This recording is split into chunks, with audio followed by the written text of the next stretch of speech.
Welcome to the Wild Wisdom Podcast, where we learn how to heal our hearts, find our voices, and step into our authentic power as the wild women that we were destined to be.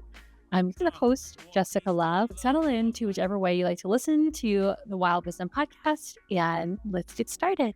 Today, we are chatting with Gina Strole. She is a compassionate, intuitive healer and spiritual coach who assists her clients in letting go of emotional traumas and learning to live a happy, joyful life again. Hi, Gina. Welcome. Thank you for having me. I'm so excited to be here. I'm so glad you're here. I love your energy already. Our community is super passionate about astrology. I work as an astrologer myself, and I'm curious, what are your big three zodiac signs? Oh boy. Your sun, moon, and rising. And if you don't know all of them, what your sun would. I was like, I don't know. I'm a Leo, so I don't know. Yeah, so I'm a Leo. On another day, maybe I could do a chart reading for I'm you. like, yeah. And actually, I've had the chart readings done, but you caught me off guard. I was like, I don't know what I am actually. So Sometimes I feel like, I don't know if you feel this way with the modalities that you're an expert in, but we get so used to just being in our zone of genius that like I think about the world in the lens of astrology and I forget that not everybody is like walking around with those glasses on. Oh, sorry. I'm over here in the intuitive healing realm. Like that's what I love people who do astrology, but it's never been my strong suit for sure. Like Totally. Well, it's all right. Hey, that's what we're all here to do is gravitate towards the modalities that work best for us, absolutely. that we feel called to, and we get to have such a great mirage of different modalities we get to practice and receive. Absolutely. Absolutely. Saw on your website, your work focuses on helping clients release emotional trauma. And I'm curious, what are some of the biggest misconceptions that you've seen, which people have about healing from trauma, and how do you guide them through that process? Most people that I have seen, in fact, in my session today, they're afraid of the emotional side of their trauma and they just don't even want to deal with it. They've also been told that there's something wrong with them if they have any feelings about it or if they think about it or, if we keep going back to these feelings of emotions that come from our trauma. So that's probably one of the biggest things that I see. And this is what I help my clients with is that emotions, there's nothing wrong with emotions. Like we should be feeling them. We should be having them. This is part of our human experience is to have them. It's what we do with them on the other side that really matters the most. So, if are we working through those, are we staying in resentment and anger and guilt, or are we, striving towards working through those and letting those go and allowing ourselves to live a life of freedom. So that's kind of what I see with the emotional traumas mostly is just the fear of really even looking at them for sure. Totally. Yeah, I can see that. And I remember when I first started working with therapists and coaches and healers, I was in a similar position. Mhm. Typically, I remember a conversation with my therapist where she basically looked at me and she was like, "This is not going to work if you don't open up." And, Absolutely. and I was like, "What do you mean? What am I paying for?" Yeah.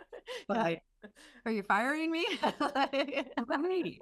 And I wonder I wonder if that's why I had a lot of luck with Reiki and things like that at the beginning because like I didn't have to think about opening up. Whereas when I was Mhm. talking to my therapist, I really had to like communicate that. Yeah, I believe in a holistic approach to healing, so I love all the things and I needed all absolutely. of them. Yeah. But I know what my fears were. But I'm curious for you, what are some of the fears that come up? Why are most of your clients, when they come to you, why are they scared of exploring that emotional trauma? And most of them have been taught that we don't have emotions and we're not allowed to even explore them. Like, and I was raised that way too. You go to your room until you're ready to come out and be happy, kind of thing. And if there was any negative, effects from any of that, you went and worked it out by yourself, which usually meant, being shunned off in the other room. And then, when you're ready, come back and join us and pretend that everything's okay. So I think that that's probably one of the biggest things that I see is people, not even knowing how to even navigate the emotional world. It's been such a foreign concept to so many people. And so, that's the biggest one of the fears. The other one that comes up a lot is if I let this go, who will I become? And yeah, did you feel that in your gut? Did you just feel that? Like, Oh, yeah. yeah, if I let this go, then what? This is my story. This is who I am. This is what I've always been. And the thing that we don't realize is no, it is a page in our life. It's a small portion in our life. It is not who you are. But, our mind can't wrap around that because we've got to have this linear life that we have here. And we think, no, this is who we are. And this is just how things are supposed to be. And this is just my life. So yeah, that fear of if I let it go, who will I become is probably one of the biggest things. And I tell my clients, you get to become the better version of you, not this version. Like, it's not that this version is bad. This version has got you where you are today. This version is good, but we can do even better. Yeah. Oh, I love that analysis, or like the analogy of we can do better. And so understanding that who I might be without that story is actually even better. It's actually even more vibrant, more beautiful version of yourself. But as you know, it's hard to see. Like, we don't see the destination. We just see the top, right? And that's on purpose, because spirit, God, universe wouldn't, if we knew where we were going, we'd probably fuck it up. Right. Like, let's be real. We probably would self-sabotage it. We probably need something to mess it up. That's just how humans are. We get nervous, right? You were talking about the trauma of being at the kitchen table and being told to just go to your room because you're yeah. I have memories of that as well. Go to your room until you can get your stuff together. And something I want to say off of that is interesting. I'm connecting some dots here. Recently, I was contemplating a tattoo I have. When I was 18, I got the eating disorder awareness tattoo tattooed on my shoulder. It was my first tattoo. I struggled with anorexia from like 13-ish to 21. So I was still in my healing journey, but I was really getting into healing at 18. And I'm fortunate that I had the awareness that I did at that age to start early. Yeah. So now as I'm heading into my 30s, I'm fully recovered. But I look sometimes at this tattoo in the mirror and I think to myself, it's almost like I feel as if it's no longer serving. And it used to be this symbol of empowerment and like struggle and strife. And that just doesn't resonate with me anymore. And I'm seriously thinking about, I love tattoos. I probably won't cover it, but creating a design out of it. And it almost looks like petals on a flower. And so I've been thinking about turning it into a flower on my shoulder. And yeah, it just feels more and more present the more I notice it in the mirror, because at that time, obviously, like, there was some attachment to that story. And I don't want to hide that part of my journey, but it's not who I am anymore. Exactly. And it's so far removed from me now that I don't want to bring that into this next decade of my life. Absolutely. And I think our identity is so important in what we identify with. And, not that our past identity there's nothing wrong with it. That's where you've been. But, as we grow and heal and move through that, yeah, absolutely. I would absolutely do that yesterday. Like, because this new version of you is waiting for that. I'm like, this new version of you is like, yes, let's do this. Like, I love the urgency I felt for me. That was confirmation, because I literally keep putting it off. I'm like, oh, I'll just spend my money on this thing or this thing. But the more I think about it through talking to you, realizing that it might be hindering my current version. Absolutely. Well, and we are who we believe ourselves to be. So, we hold ourselves back. Here's that. Who will I become? Who am I becoming? We just talked about that. I absolutely would do that yesterday. Like, I would be making that appointment, and hell yes, I'm on the next. I hope it's okay if I say I'm on the next part here. So as soon as I get to San Diego, I'm going to my tattoo artist, and this is divine timing because she lives there. I'm going to be like, listen, girl, get me in there immediately. Yes, absolutely. So speaking of old versions of ourselves, I saw on your website that you shared a lot about having some experience with organized religion and how a big part of your transformation has been kind of deconditioning the programming that you learned there and also reestablishing your own relationship to God. I want to ask you about that. That's been a big part of my journey as well. And this is something that Glennon Doyle talks a lot about, Untamed. Are you familiar with her work? Yes. Yeah. And that was like reading Untamed was a was the beginning of this for me, because it felt like I felt like I couldn't fully have one foot in either arena. It was like, and I still feel that way. I'm not necessarily religious, right? And I was raised Catholic, but like not really Catholic. It's a long story, but it was more like shame-based Catholicism, like, Yes. kind of vibe. And I wasn't even aware of what the teachings of Jesus were until a couple years ago. And so I denounced that completely. And I was like, no religion, none of this. Then when I went through my spiritual awakening, I realized, wait, God is in everything. Yeah. God is in the trees. God is in the soil. God is in my food. God is in my tarot cards. God is in my astrology chart. And that's been really juicy, because now I feel like I can start to create a relationship with Jesus from this place of like empowered spirituality, and also understanding that all religions are valid and all spiritual practices are valid. This has been my journey, and it was really cool to see the video that you posted and the way you were talking about that. And so I'd love to create space for you to share. Has your relationship with God, spirit, universe changed since creating that?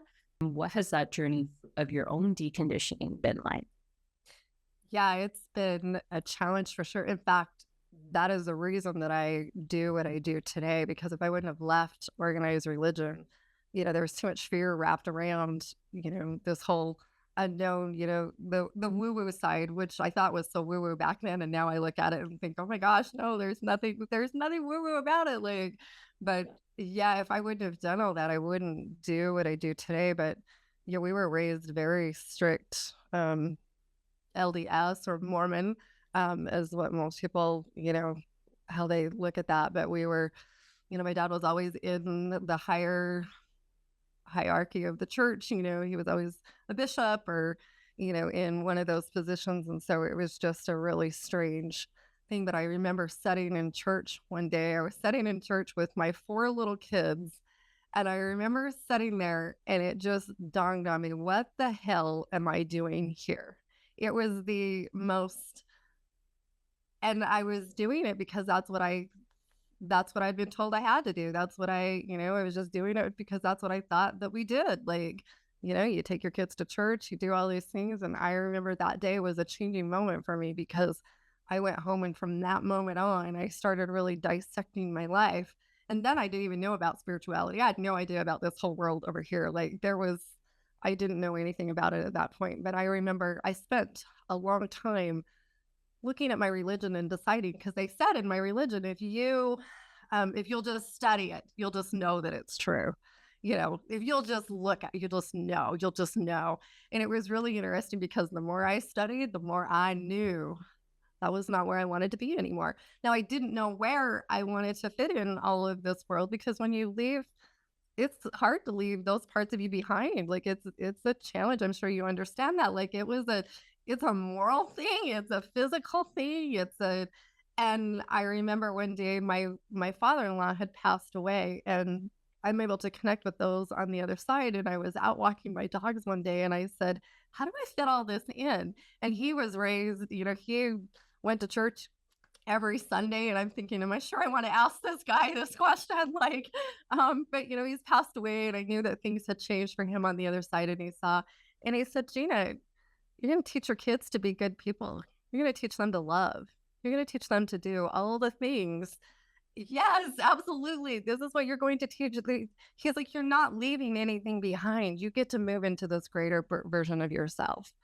And that was what I needed to really just let that go. I don't think I even talked about that on the video. I don't know why that all came out today, but we just don't know. But anyway, that was the moment that I was able to really just let that go and really start embracing this new version wherever we were headed, which was scary as shit, because I didn't know where I was going. I really didn't know where we were going, but that was when I really started. And then I looked at God as something still outside of myself. You asked me how things have changed for me. At that time, being in religion all those years, I still looked at it as something outside of me. I still spent a lot of time trying to figure out who I was, like, and how I fit into this big scheme. now today I understand it on such a deeper level. We are that God energy. We are that. We are of that. That is who we are every single day. You know, we spend so much time here in this physical 3D world putting ourselves in boxes and making us, you know, less than, and we're not less than anything. We are that energy. We create from that energy. We create our lives from that energy. We're here in the essence of that energy. And so for me, I've really stepped into, you know, some people are like, so you're saying that you're God? I'm saying I'm full of that God energy. That's all inside of me.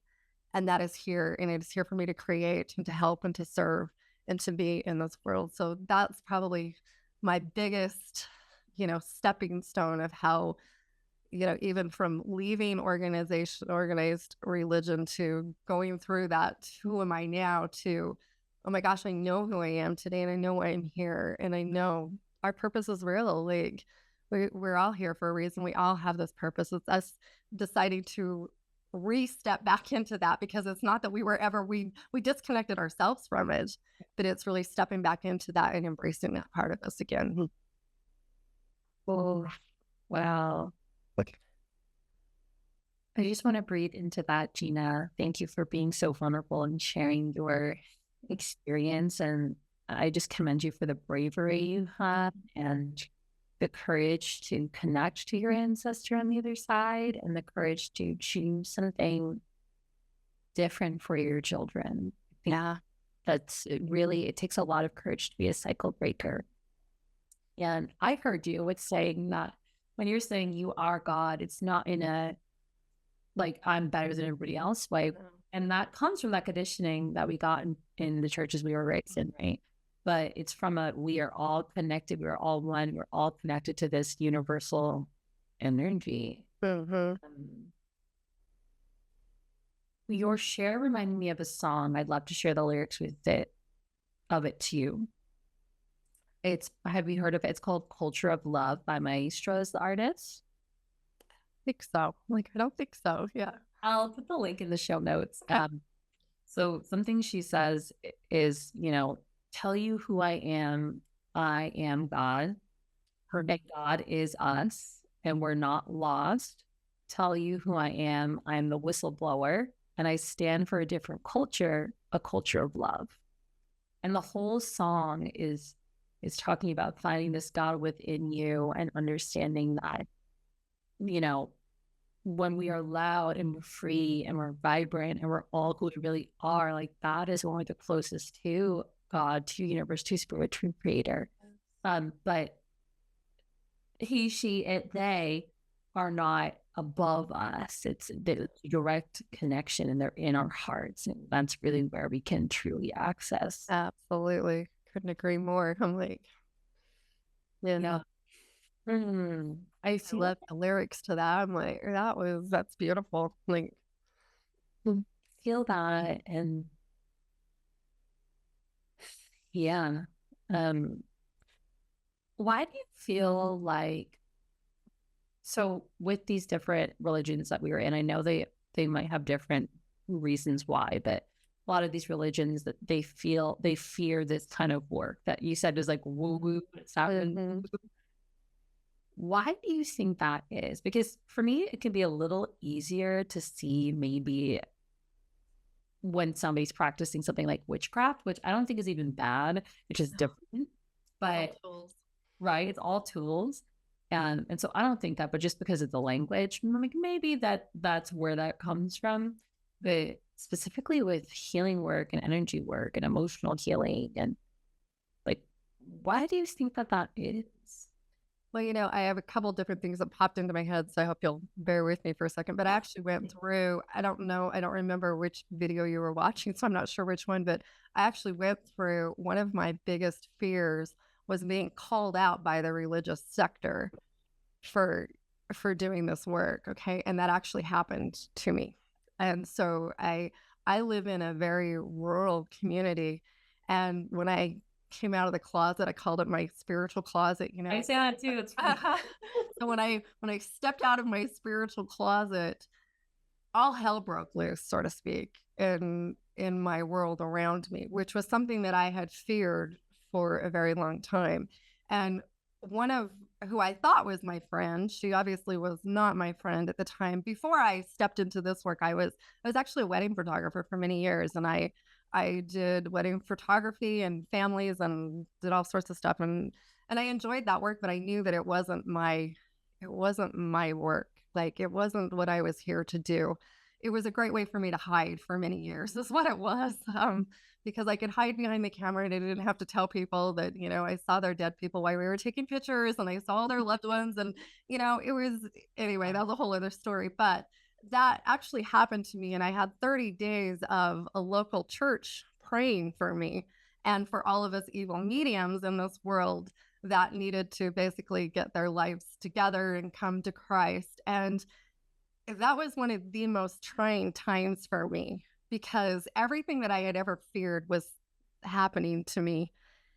Not only that, I couldn't even go to the grocery store without seeing these people that I had taken their family pictures of, and we were friends. And now suddenly I'm on this evil prayer list of, I'm the problem here. But what that did for me is it made me really dig even deeper into what I believe. And I had to get really clear on who I was and what I was here to do. And I remember sitting in that thinking, how am I going to get through this? Like, because not only were they praying for me, I was getting text messages every day Oh, of not scriptures, yes. sending me scriptures, telling me how evil mediums and how talking to the dead was evil and that I was actually talking to Satan instead of like all of these things. It was insane. It was insane. But I left that 30 days knowing that one, I was here to do this work. Two, that there was nothing wrong with what I was doing. And it was the fear of the unknown that was causing these people to react this way to me. And I also realized that the people who I thought my friends were no longer my friends because people do not treat people like that. And if that was the way that I had to be accepted by that group of people, I wanted nothing to do with that. Now, I'm not saying that everybody is like that because that simply isn't true. I realized that, there are good people in religions. There are good people everywhere. There are some people that choose to take things to the extreme because of what they're afraid of. And so, I do believe that fear drives all of this because it's nowhere. The other thing that was very interesting to me that I found out, I ordered a book and I can't remember the name of it because I'm going to have a brain fart while we're talking here because I get all caught up in my head. But it was basically about how it was the relationship. It was a preacher who actually wrote this book, and he talked about how he realized that there was nothing wrong with mediumship in the spiritual world, and that it was actually an extension of religion. For him, it became an extension. Now, to me, I look at it very differently, but he was talking about the word that comes up in the Bible all the time that is called familiar spirits. And if you research that word back, this is the word that they're using. They have changed it many times over because the book has been retranslated some 14,000 crazy times now and, in different religions. But the word medium was never in the book, or mediumship, or speaking to, your loved ones was never in the book. The word was actually familiar spirit, and so if you think of the word familiar spirit, there's nothing scary about that. But, it gets all mixed up in the fear of what people think is going to happen and the unknown. So I do think that it's just driven a lot by fear. And when people are so caught up in their box and really unable to look outside their box, I think that's where we get into trouble.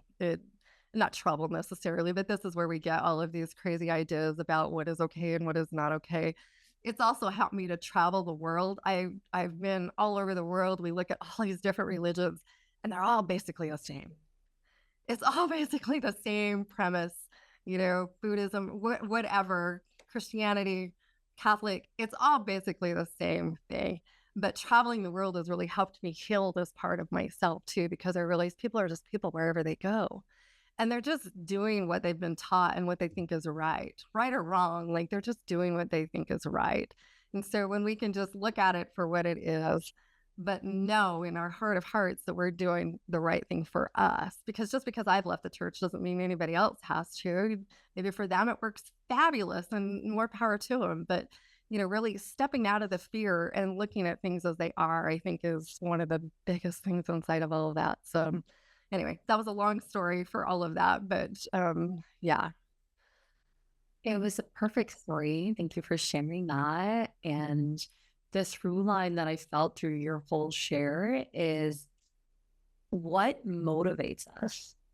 What, I guess my question for listeners who are tuned into our conversation right now, who might be going through a similar situation, like what is motivating you? Is your religion, is your relationship to your creator motivated by fear? Mm. I don't love the term God fearing. It's like, No, what I about don't know. God loving? Well, first of all, it's important to find a practice that you feel you can get behind with your whole chest, right? And to do that, like, is your relationship to that practice or that religion or that just belief system, is it rooted in fear or is it rooted in love? And my heart breaks for you going through that, that past version of yourself, going through all that heartbreak and like losing her community and like losing your support system. But I love the reverence that you had for yourself. This is very wild woman of you to just be like, you know what? But what relationship is worth me losing myself?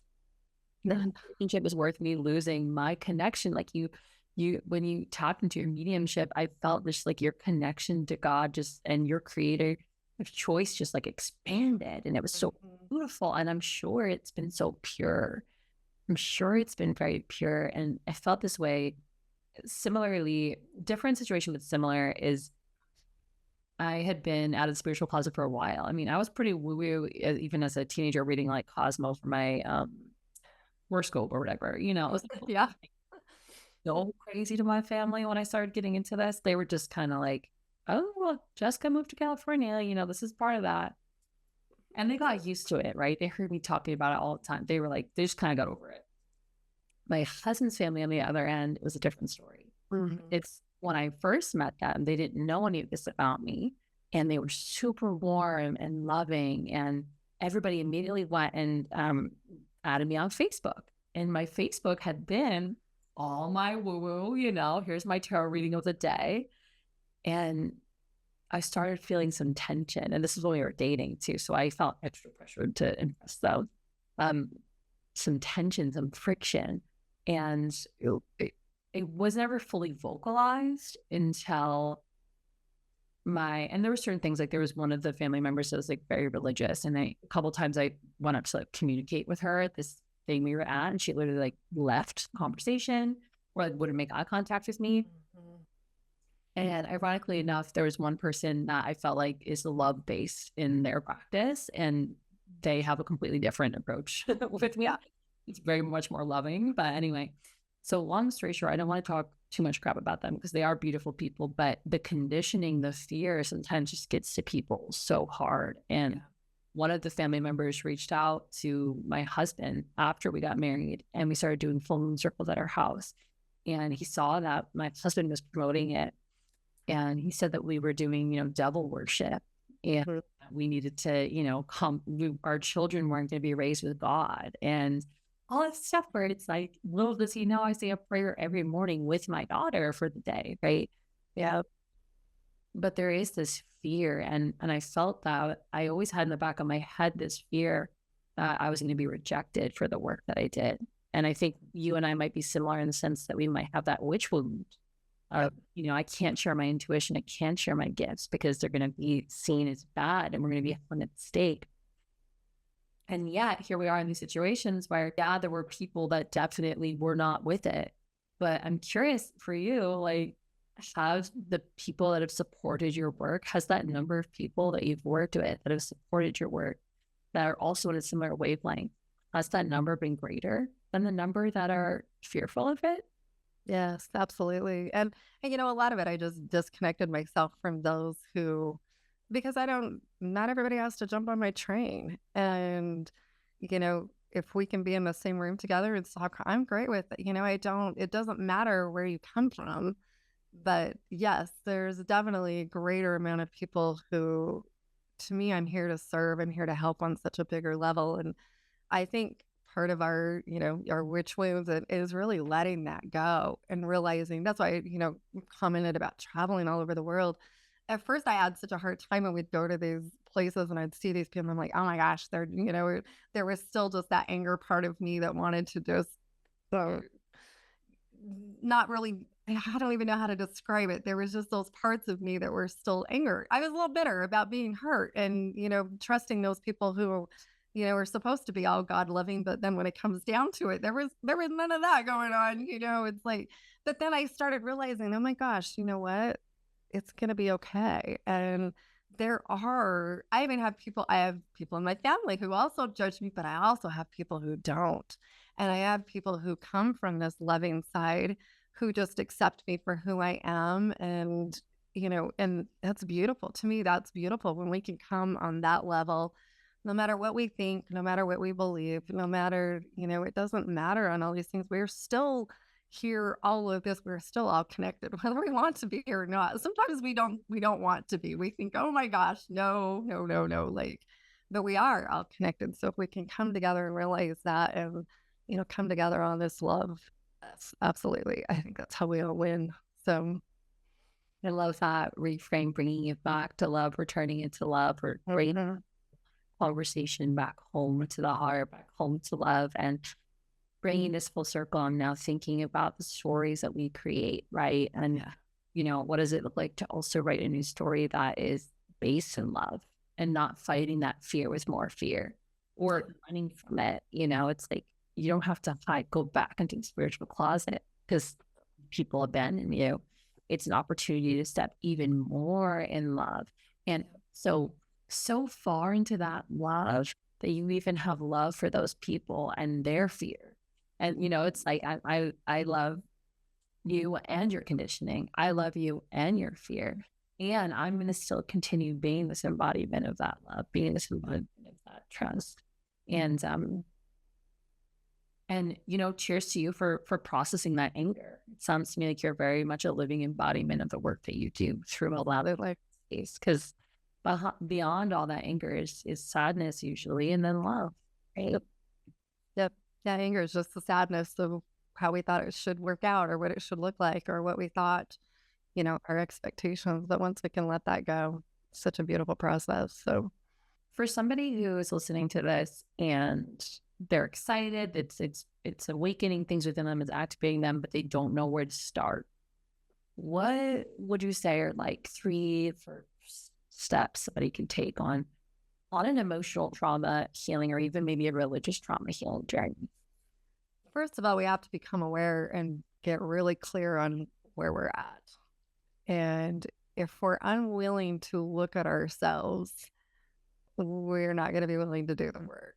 And I think this is one of the hardest things for people. We want to judge ourselves. We want our ego to get all up in our business and tell us that we're bad for feeling that way or looking at things this way or, whatever it is that comes up there's a lot of things that come up for people on that stage. But really stepping into this awareness of this is where I'm at. I would like to be someplace different, but that's not where I'm at right now. And then really start exploring it and coming at us. We were just talking about coming at other people from a love based place. We have to come at ourselves with this love based place. This is what healing is all about. To me, this is the fundamental step of really teaching ourselves to really reparent ourselves and re-love ourselves again, learn how to just step into that place of unconditional love for ourselves. And so to me, that is the basic. That's really where, and it sounds very overwhelming, but honestly, it's really starting to become aware of our thoughts and our feelings and really taking a good look at ourselves instead of judging ourselves and condoning ourselves and telling ourselves, having that compassion and love for ourselves. That's really the basic, the very beginning steps to me of this process and opening up to something way bigger than us because there's so much more out there that our little human eyes don't even see. And so when we step out of this little 3D world and step into this whole big spiritual openness, oh my gosh, possibilities just flow. Thank you for sharing those tips. I really appreciate it. I'm sure our listeners will too. And I'm thinking about the vastness of the all that is this. And I wonder who that first person was that was like sitting on a rock somewhere looking at the sky and was like, this is so big. I need to come up with some rules to make it make sense. Like I wonder who that was. Right.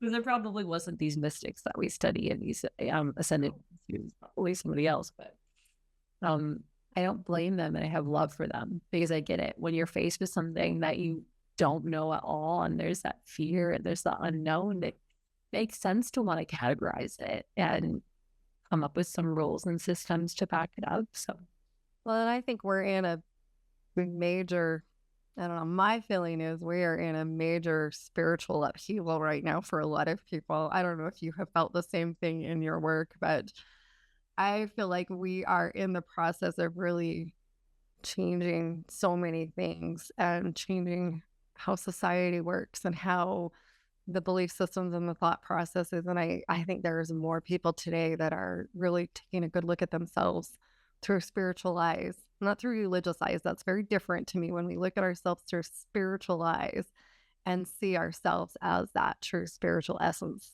I think there's big changes on the horizon as a collective. So I don't know about you, but I have felt that deep, deep, deep in my bones.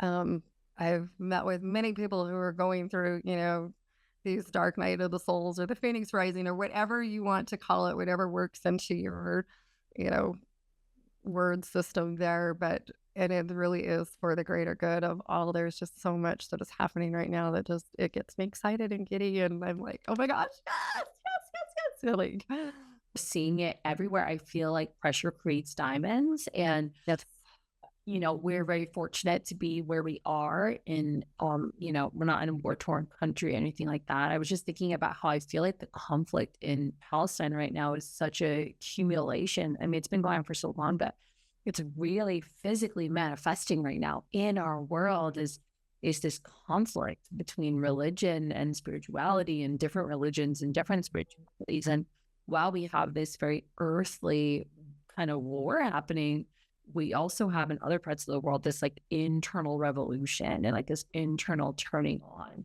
In I really do feel that we all are collected. And so the more people go through their spiritual awakenings and they start to decondition that religious mind, that colonizer mind, and step more into the all that is just in their personal relationship with Creator. And that opens their hearts even more and more and more. And now there is no right and wrong. And there is no, this is my land or this is your land. And hopefully we can all start to kind of rebuild, regardless of where you are in the world, as a collective. And we are under immense amounts of pressure right now. We can't ignore that. But yeah, pressure does create diamonds, and some people are really waking up. And I'm excited to see how it all shakes out because I think people are realizing things, I don't shy away from talking about anything. And just with the way that the election went in the States and everything, and people seeing this person that is supposed to be like a religious leader do these things that are so unholy right now with the way he's treating immigrants and LGBT people and women and all these things. I do think as hard as it is going to be continuing to wake people up because they're going to see, oh, wait, what? This guy is this religious figure I thought of. And sometimes I think we have to see these leaders kind of fall and deal with that shadowy step part to awaken. So we have some of the light awakening too of just seeing the river and seeing how beautiful it is and feeling God or seeing that ocean. But I also think for some of us, it might be a little harder of a fall. And that's okay too. Because those of us who have been on this path for a little while, we're going to be tapped into that love and just, okay. Well, and I just think life rolls on and we roll on too. And there's no coincidences. Everything has its purpose and its journey. And so I think trusting in that too as well and just allowing things to flow. So, well, thank you so much for your time, Gina. I really appreciate it. What a beautiful conversation that we had. And thank you all for listening. How can listeners find you, work with you, connect with you? So you can find me on my website, and we can put that link in the notes because it always sounds funny when you rattle off your website. But all of my stuff is my website is Gina Strole. It's my name.com. And then I'm also on Facebook and Instagram and TikTok and Threads, and you can find me there as Gina Strole Intuitive Healing. So um, I'm all over the place, YouTube as well. So I have lots of videos and stuff on YouTube. And my Work With Me page is on my website. So there's, coaching opportunities. I run VIPs programs during the year for self-love and self-worth and all those kind of beautiful healing.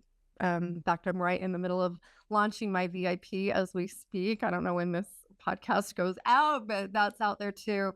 I also have Soul School, and I have a She Rises Empowerment membership that's also on my website as well. So I love bringing women in and empowering them to really live their best lives. And I feel like that's my purpose here. That's what I'm here to do. So I feel that from you, sister. Thank you for sharing. Thank you so much for taking the time to listen to this episode of the Wild Wisdom podcast. Really enjoyed this podcast. Go ahead, like, share, and subscribe to spread this wisdom to other sisters who might need it.